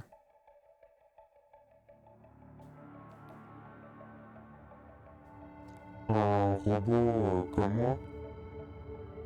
Wesh frère. Oui, monsieur le robot. À quoi le robot parlant ne répondit que par un vague gargouillis et quelques bruits incohérents. Le terme générique qui envisageait son existence non pas en tant qu'objet particulier mais comme membre du groupe dépassait son entendement. En toute loyauté, il s'efforça d'intégrer le concept. L'opération grilla une demi-douzaine de ressorts. De petits signaux d'alarme se mirent à grésiller. La jeune adolescente quitta la salle à ce moment précis. Elle avait pris assez de notes pour son essai de physique. Les aspects pratiques des robots. Cet article de Suzanne Calvin fut le premier d'une longue série sur le même sujet. Gloria attendait encore avec une impatience soigneusement dissimulée la réponse de la machine à ses questions lorsqu'elle entendit un cri derrière elle. « La voici !» La voix de sa mère. « Qu'est-ce que tu fabriques là, vilaine ?» s'écria Madame Weston, dont l'anxiété se muait déjà en colère. « Je sais que tu nous as fait mourir de peur. Pourquoi t'es-tu enfui ?» L'ingénieur préposé au robot venait à son tour d'entrer dans la pièce en s'arrachant les cheveux et dansait la foule aussitôt rassemblée, en demandant qui avait touché la machine. « Il n'y avait personne parmi vous qui sache lire, hurla-t-il.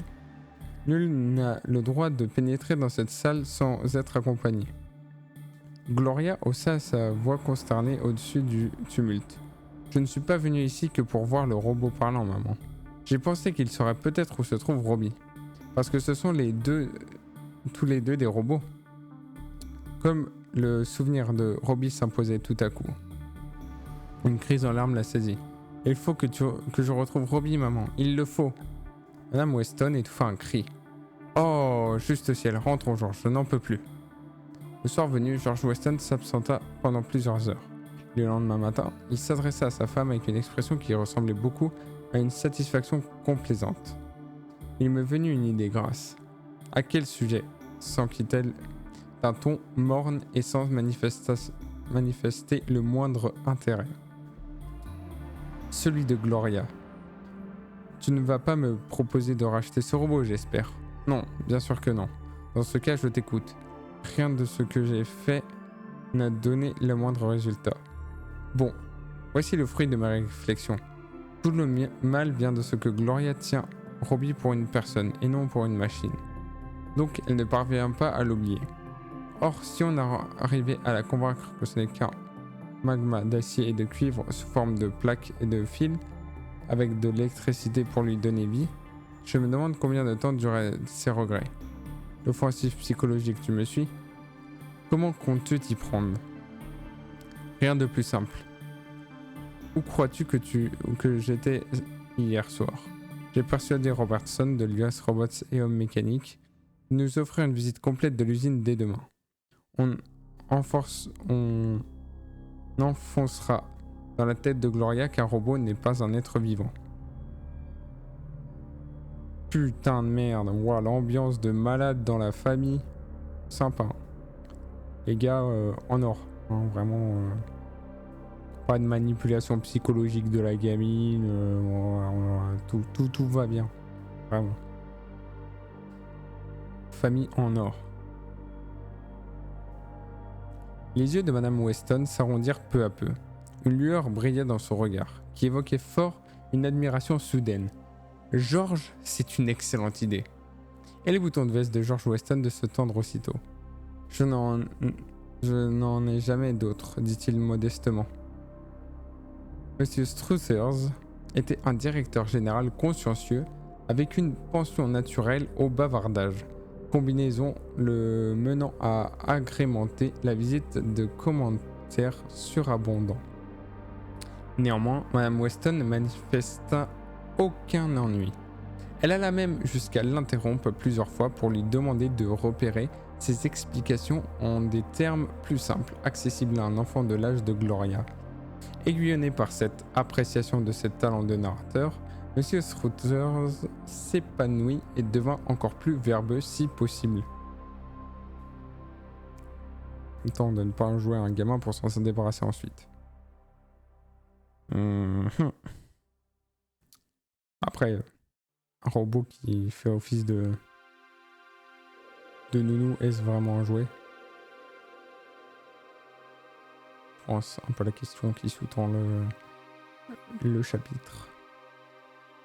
Elle alla jusqu'à même interrompre plusieurs fois pour lui demander de répéter ses explications en des termes plus simples, accessibles à un enfant de l'âge de Gloria. Aiguillonné par cette juste appréciation de ses talents de narrateur, Monsieur Struthers s'épanouit et devint encore plus verbeux, si possible.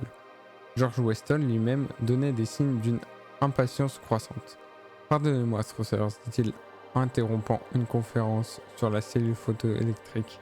N'est-il pas un secteur de votre usine où on utilise uniquement la main-d'œuvre robot ?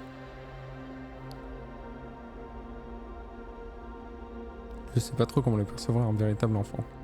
J'ai l'impression que selon la sensibilité, certains le verraient comme un jouet, d'autres comme un animal et d'autres comme un être humain. Bonne question, mais probablement pas super bien.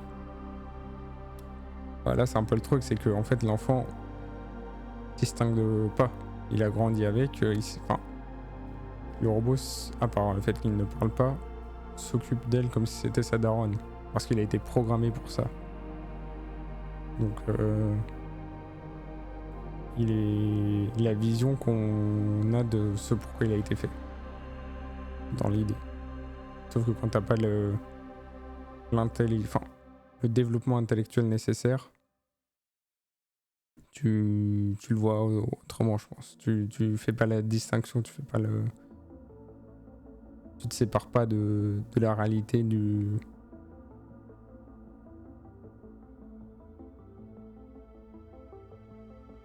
Bonne question.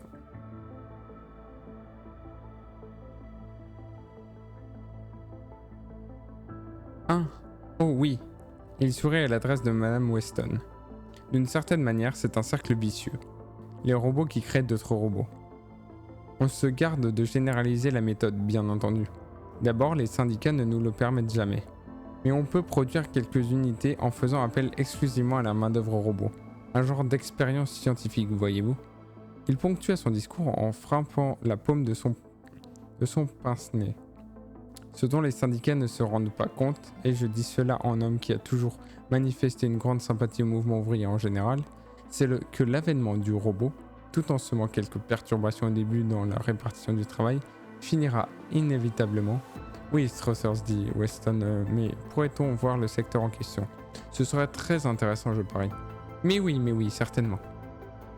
Mrs. Rogers remplaça son pince-nez à l'endroit adéquat d'un geste convulsif et laissa échapper une petite toux déconfite. « Suivez-moi, je vous prie. » Il observa un mutisme relatif en guidant les visiteurs le long d'un interminable couloir et d'un escalier dont il descendit les marches le premier. Puis, lorsqu'ils eurent pénétré dans cette grande salle bien éclairée qui bourdonnait d'activité métallique, les vannes se rouvrirent et le torrent d'explications déferla une fois de plus. « Et voilà !» s'écria-t-il avec de l'orgueil dans la voix. « Un personnel uniquement composé de robots. 5 hommes servent de surveillance et ils ne se trouvent même pas dans cette salle. En 5 ans, c'est-à-dire depuis l'inauguration de cet atelier, il ne s'est pas produit un seul accident. Bien sûr, les robots assemblés ici sont plutôt simples. Mais la voix du directeur général s'était depuis longtemps réduite à une sorte de murmure apaisant dans les oreilles de Gloria. Toute cette visite lui semblait plutôt monotone et sans intérêt. Bien qu'il y ait de nombreux robots en vue, aucun d'eux ne ressemblait même de loin à Robbie. Et elle les regardait avec un dédain non dissimulé. Et s'il n'y avait pas du tout de gens, remarqua-t-elle. Puis, ses yeux tombèrent sur 6 ou 7 robots qui s'activaient autour d'une table, à mi-chemin de la pièce. Ils s'arrondirent de surprise incrédule. La pièce était vaste, sans doute, mais l'un de ces robots ressemblait. C'était lui. Robbie! Son cri perça l'air et l'un des robots qui s'affairait autour de la table fit un geste maladroit lâchant son outil. Folle de joie, Gloria se glissa sous la rambarde avant qu'on son père ou sa mère ne puisse la retenir. Se laissant tomber en souplesse sur le sol 1 mètre plus bas et en agitant les bras, les cheveux au vent, s'élançant en courant vers Robbie. Alors, les 3 adultes pétrifiés firent ce que la petite fille déchaînée n'avait pas vu. Un énorme tracteur roulant sur sa voie réservée. Ouh là là, la catastrophe! La catastrophe! Il fallut quelques fractions de seconde à Weston pour recouvrir l'usage de ses sens. Un instant crucial. Gloria ne pouvait être rejointe. Il franchit bien la rambarde dans une ultime tentative, mais elle ne laissa bien sûr aucun espoir. Mrs. Rogers fit désespérément signe aux surveillants de stopper le tracteur, mais ceux-ci n'étaient que des humains. Il leur fallait du temps. Seul Robbie réagit immédiatement, avec une précision sans défaut. Bien évidemment, c'est un robot. Voilà. Ses jambes de métal dévorant l'espace entre lui et sa petite maîtresse, il fonça de la direction opposée. Tout parut se produire en même temps. D'un mouvement du bras, il cueillit au vol la fillette sans réduire sa vitesse d'un iota, lui coupant le souffle dans le choc. Weston, égaré, sentit plutôt qu'il ne vit Robbie passer devant lui, à le frôler et s'arrêta net, ahuri. Le tracteur coupa la trajectoire de Gloria une demi-seconde après que Robbie l'eut enlevé, roula 3 mètres plus loin et finit par stopper dans un grincement prolongé. Gloria reprit son souffle, subit les embrassades passionnées de ses parents et se retourna ardemment vers le robot. De son point de vue, il n'était rien arrivé sinon qu'elle avait retrouvé son ami. Mais le soulagement sur le visage de Madame Weston s'était soudain transformé en noir soupçon. Elle se tourna vers son mari et, malgré son air enchevelé et son apparence rien moins que digne, parvint à prendre un aspect redoutable. « Tu as tout manigancé, hein ?» George Weston taponnait son front brûlant à l'aide de son mouchoir. Sa main était hésitante et ses lèvres s'incurvaient en un sourire frémissant des plus faibles. Ah, le père qui est peut-être la seule personne digne de cette famille. Sa femme poursuivit sa mise en accusation. Robbie n'était pas conçu pour exécuter des travaux mécaniques. Il ne pouvait être d'aucune utilité en cet établissement. Tu l'as fait placer délibérément dans cet atelier afin que Gloria puisse le revoir. À vous donc. Ma foi, oui. Et comment pouvais-je prévoir que la réunion serait aussi violente? D'ailleurs, il lui a sauvé la vie. Ça, il te faut bien l'admettre. Tu ne peux plus le renvoyer. Grace Weston réfléchit. Elle se tourna vers Gloria, Robbie, pour les considérer d'un regard absent. La fillette entourait le cou du robot d'une étreinte qui aurait asphyxié toute créature non métallique, et babillait avec frénésie des mots sans suite. Les bras de Robbie en acier au nickel chrome, capable de transformer en bretzel une barre d'acier de 5 cm de diamètre, la tenaient doucement, affectueusement, et ses yeux brillaient d'un rouge profond, très profond.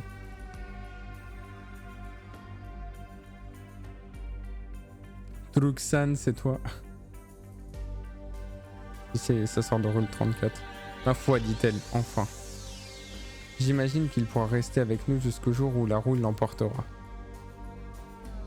Ah, retournement de situation de la daronne. Suzanne Calvin haussa les épaules. Bien entendu, il n'en a rien été. Ça se passait en 1998. Dès 2002, on a mis son successeur au point. Le robot en parlant mobile a relégué à la casse tous les modèles muets et fait déborder le vase pour les opposants au robot. La plupart des gouvernements interdit leur usage sur Terre, sauf à des fins de recherche scientifique entre 2003 et 2007. Si bien que Gloria a dû finir par renoncer à son cher Robbie, je le crains. Mais la séparation a dû être plus facile à 16 ans qu'à 8. Néanmoins, c'était là une attitude stupide et injustifiée de la part de l'humanité. L'US Robots a connu ses pires difficultés financières à l'époque où j'y suis entré, en 2007. Au début, j'ai bien cru que mon emploi serait supprimé au bout de quelques mois, mais c'est alors qu'on a développé le marché extraterrestre. Et dès lors, vous vous étiez tiré d'affaire. Pas tout à fait. On a d'abord tâché d'adapter les modèles dont on disposait. Ces premiers modèles parlants, entre autres. 3,50 m de haut, très frustes, ils ne valaient pas grand-chose. On les a expédiés sur Mercure où ils devaient aider à construire une station minière. Mais ça a été un échec. Je lèverai les yeux surpris. Vraiment ? Pourtant les mines mercuriennes sont une firme qui vaut des milliards de dollars. À présent oui, c'est la seconde tentative qui a réussi. Si vous voulez les détails sur cette opération, jeune homme, je vous conseille d'aller voir Gregory Powell, en collaboration avec Michel Donovan. Il a résolu nos problèmes les plus épineux des années 2010 et 2020. Il y a des lustres que je n'ai pas eu de nouvelles de Donovan, mais Powell vit ici, même à New York. Il est grand-père, une idée à laquelle j'ai de la peine à m'habituer. Je le vois toujours plutôt jeune, bien sûr. Je l'étais aussi. J'essayais de l'amener à poursuivre. Si vous voulez bien me donner les grandes lignes, Dr Calvin, je demanderai à Monsieur Powell de compléter par la suite. Ce que je fis plus tard. Elle étendit ses mains fines sur la table et les regarda. Il y a 2 ou 3 exemples que je connais un peu. Commençons par Mercure, suggérai-je. Soit la seconde expédition doit remonter à 2015. Elle avait un but exploratoire et se trouvait financée en partie par l'US Robots et en partie par les minéraux solaires. Elle comprenait un robot d'un modèle nouveau, encore expérimental, accompagné de Gregory Powell et Michael Donovan.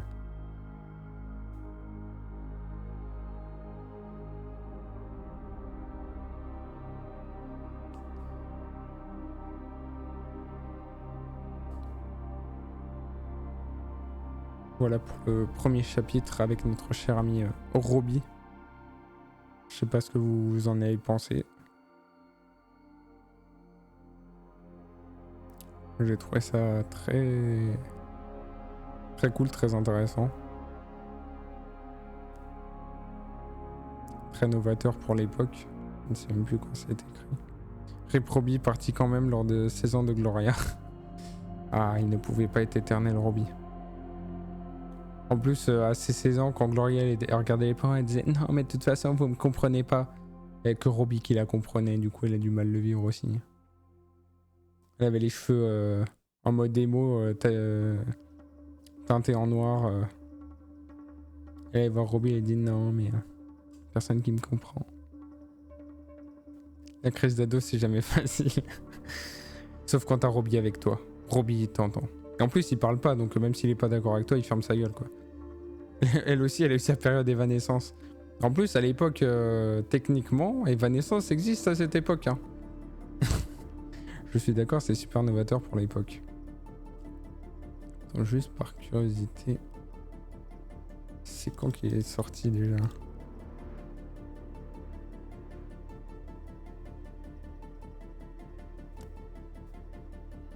« 1950. » Voilà, voilà. Donc un mec, il écrit ça en 1950. Évidemment, il y a pas mal de trucs qu'ils pouvaient pas anticiper, genre internet et tout ça, mais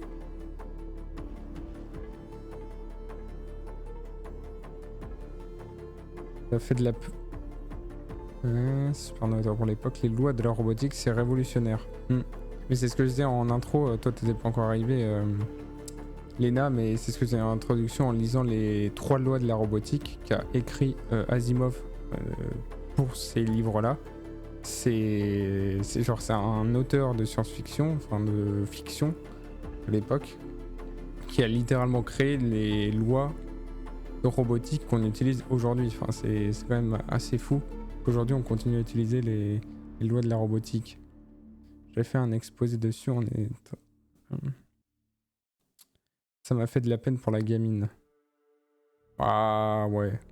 Heureusement elle a survécu, la gamine, elle aurait pu faire 6 pieds sous terre. Elle a été sauvée par le gong appelé Robbie. J'ai fait un exposé dessus en philo en terminale. On est sur sur la notion d'éthique et d'humanisme.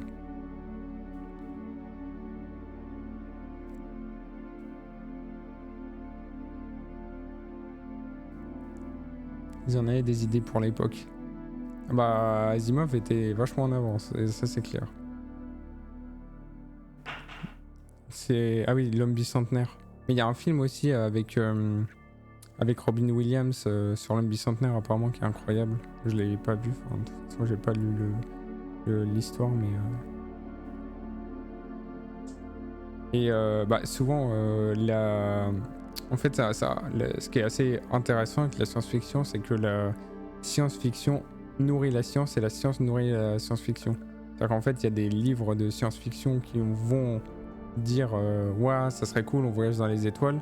Il y a des gens qui lisent ça et se disent putain ouais ça serait trop cool, je vais développer quelque chose pour nous faire aller dans les étoiles, et en fait ça se nourrit comme ça, on découvre de se dire ah bah tiens en fait on peut pas forcément, ou faut d'autres technologies. Genre toi le truc de la science-fiction c'est ouais le voyage à la vitesse de la lumière. Aujourd'hui on sait que scientifiquement c'est impossible de voyager à la vitesse de la lumière. Donc c'est assez drôle parce que on écrit quelque chose, on dit ouah ça serait trop cool. Après on explore le truc scientifiquement et on se dit bah en fait pas ouf, ça marche pas trop.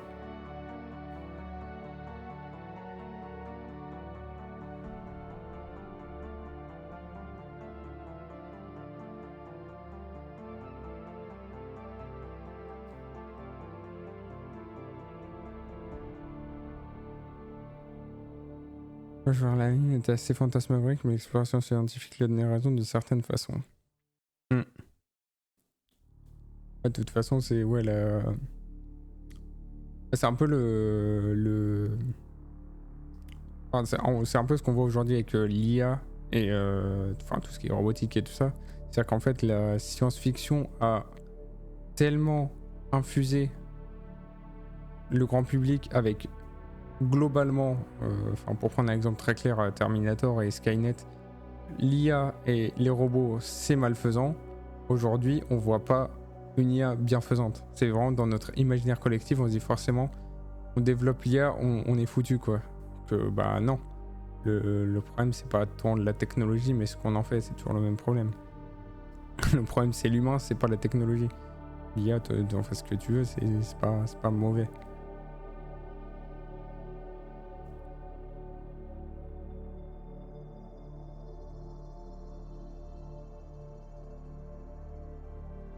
C'est plutôt la peur de l'inconnu qui génère ces images.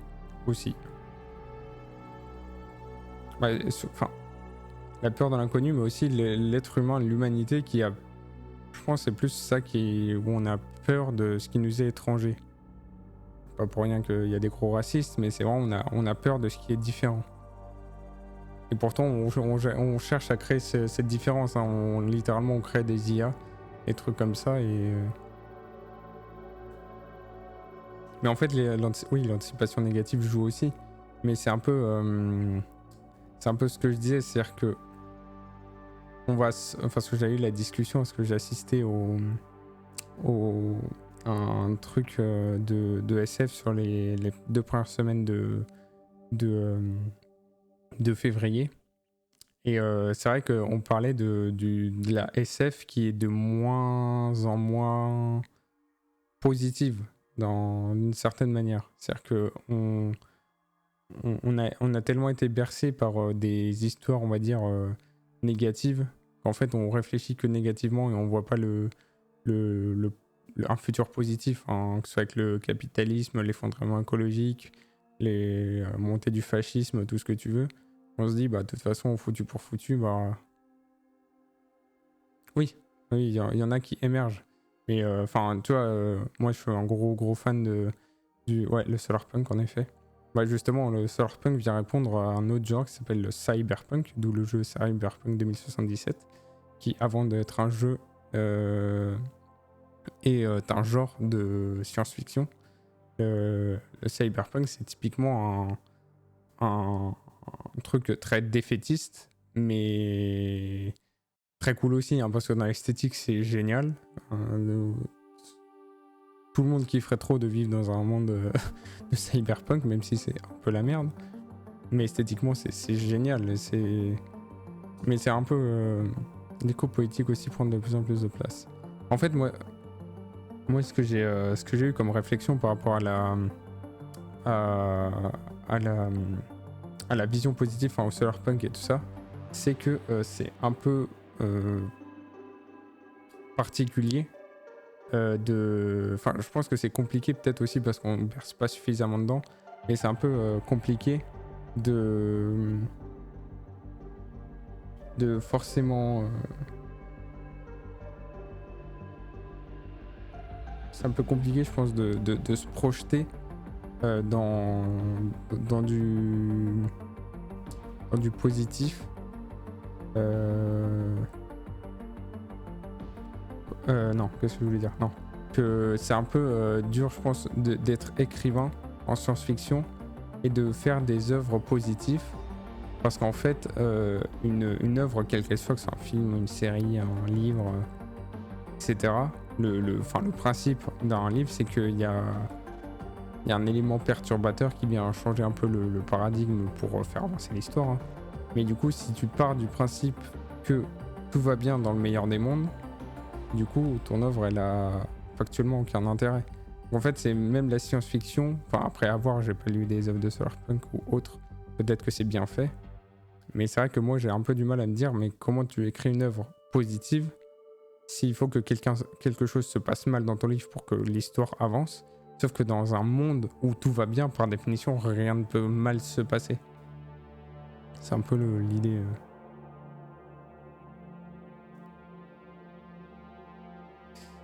Ouais, dystopique, ça date pas que des années 2000. Hein. Tu regardes Mad Max, c'est vieux. Blade Runner, c'est vieux.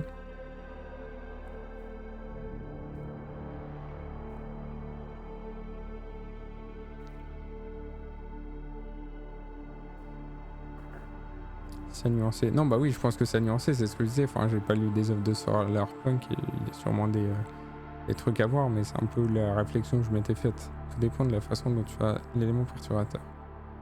Quand on prend l'arbre des possibles de Vermeer, les idées sont positives et pourtant, pour certaines, c'est de la SF. Ou pas l'utopie ou les nouvelles qui sont courtes mais positives. Oui.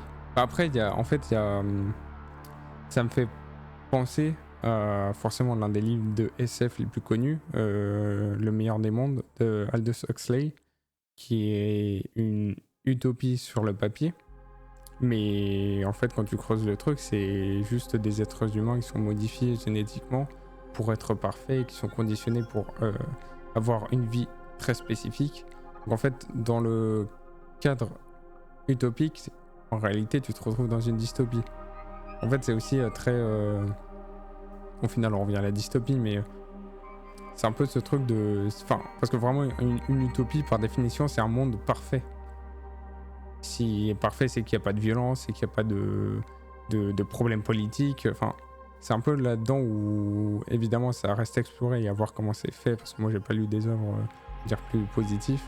C'est vrai que dans... En fait, surtout l'utopie, peut-être qu'il y a d'autres trucs où ça peut être un peu plus, on va dire, nuancé. C'est vrai que le principe de l'utopie, c'est que tout va bien. Donc faire un roman de 500 pages sur un monde où tout va bien, tu racontes quoi in fine? Enfin, c'est un peu compliqué, je trouve. Il y a fond négatif et des constats négatifs, mais le temps de créer du positif. Et ça rappelle Ugile en référence à la littérature pour les adolescents. Et j'ai pas la ref. Sorry. Ah, il y a un film Netflix. Intéressant.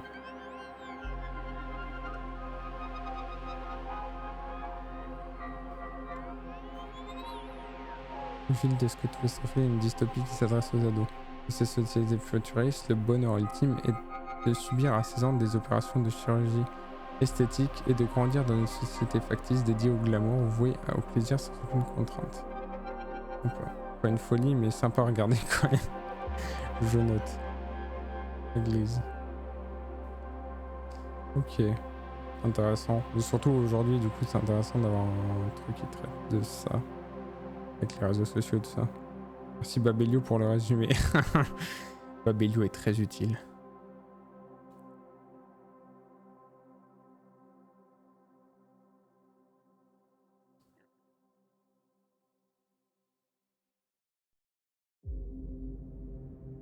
Sans doute très influencé par Huxley. Ça date de quelle année, Uglies? Parce que oui, Huxley, c'est vieux aussi, hein, c'est les années 50, je crois. Non, peut-être un peu plus tard. Je dis de la merde, peut-être.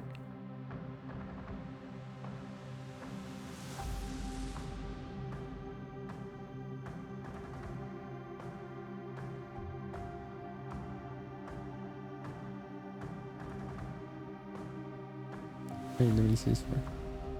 Putain, du coup, il était quand même en avance, hein, par rapport aux réseaux sociaux et tout ça, Insta et tout ça, c'était même pas encore créé. Visionnaire, le mec.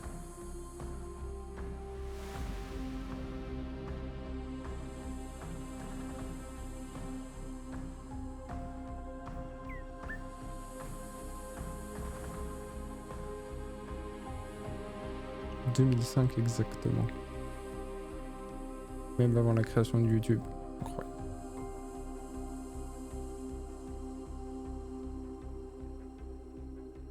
Westerfield a une pointe dans le milieu de la littérature adolescente. La SF adolescente. En même temps, littérature adolescente, j'ai pas lu grand chose. Et le peu que j'ai lu, des fois, c'était vraiment, mais. Même encore en tant qu'adolescent, je me disais non, mais arrêtez d'abuser, hein, arrêtez de prendre les gens pour des cons. Il a écrit Léviathan aussi. De Léviathan de Hobbes. Ah ah, la blague. Non, ouais, je connais pas.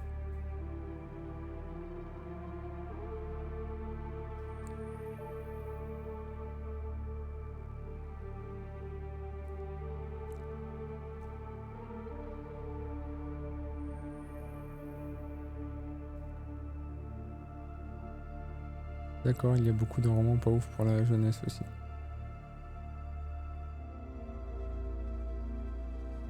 C'est très commercial. J'ai l'impression que c'est aussi toujours la même chose, hein. C'est toujours un mec, une meuf, oh là là on s'aime pas. Un jour je t'aime, un jour je t'aime pas. Non mais c'est compliqué, tu comprends. C'est vide, hein. C'est comme le shonen en manga. Ouais mais tu vois le shonen en manga au moins c'est classe, tu vois, t'as des dessins de bâtards. Alors que tu lis un roman, tu te dis ouais. Contrôle C de Naruto est vrai, ouais. Naruto-kun. J'ai pas lu Naruto donc je peux pas critiquer. Mais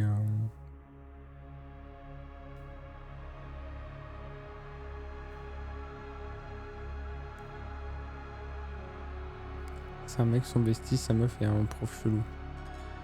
Non mais après oui, j'ai pas lu Naruto mais je connais, oui, Naruto qui se fait buter par son bestie d'ailleurs, par Sasuke.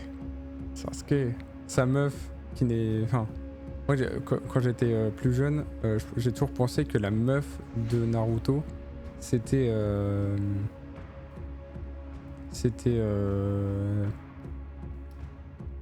comment elle s'appelle l'autre conne aux cheveux roses là?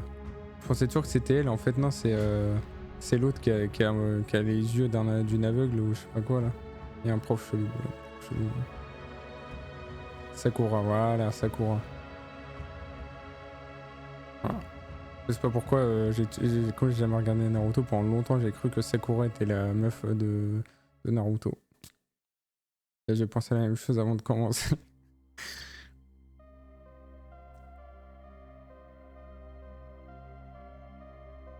Finalement, est-ce que c'est pas un peu la structure d'Harry Potter?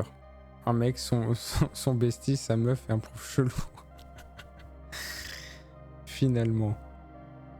J.K. Rowling n'a pas tel tout pompé au Japon. J'y vais à plus. Ouais, de toute façon, je vais pas tarder à arrêter là. C'était la fin. Sur ce à plus.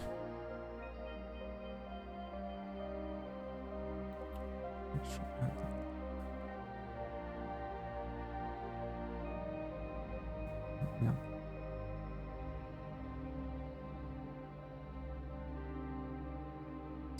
Bonne soirée à tous, merci d'avoir assisté au live. Et à la prochaine, il y aura des notifications de live hein, si vous avez l'application et tout ça. Donc n'hésitez pas d'ailleurs à vous abonner aux réseaux sociaux. Voilà, ils sont dans la description. Et à plus dans le bus, comme on dit, ou à plus tard dans le car. Merci encore.